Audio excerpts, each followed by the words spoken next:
कौन सा स्पोर्ट घुटने के लिए सबसे ज्यादा खतरनाक है?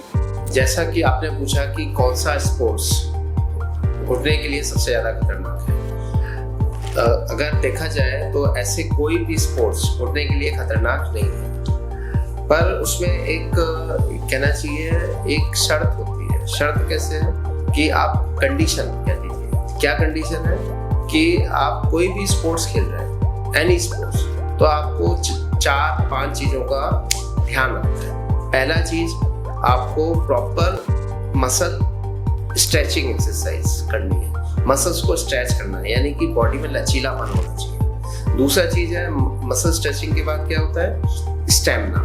तो आपको स्टेमिना आपके पास होना चाहिए। जैसे स्टेमिना क्या है, कोई भी स्पोर्ट्स आप कर रहे हैं, चाहे बैडमिंटन, क्रिकेट, फुटबॉल, तो आपको डेली जो भी है वॉक करना है, रनिंग करना है, ताकि बॉडी में स्टेमिना बने। और तीसरा होता है कि मसल स्ट्रेंथनिंग एक्सरसाइज, यानी कि जो आपका स्पोर्ट्स है, तो ये नहीं कि हम फुटबॉल खेल रहे हैं केवल हम नी पे ही ध्यान दें, हमें पूरी बॉडी पे ध्यान देना होता है, ठीक है।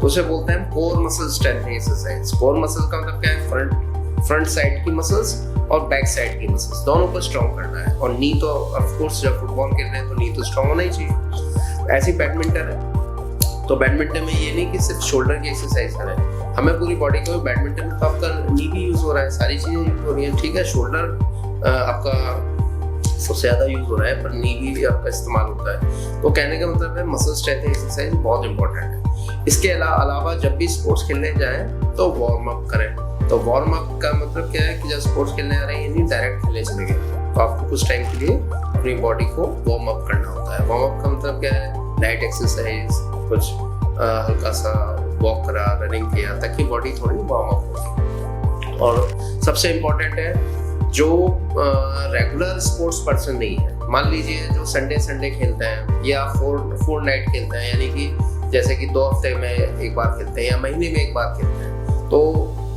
इसका मतलब क्या है, वो रेगुलर स्पोर्ट्स पर्सन नहीं है, वो ओकेशनली खेलता है। तो ऐसे लोगों के लिए सलाह यह है कि आप ओकेशनली भी खेल रहे हैं, तो आपको जो चीज़ें अभी बताई हैं वो सारी चीज़ें आपको करते रहना है, चाहे आप स्पोर्ट्स 1 महीने में खेल रहे हैं, चाहे 15 दिन में खेल रहे हैं, पर ये चीज़ें रेगुलर, तो आप इनसे बच सकते हैं।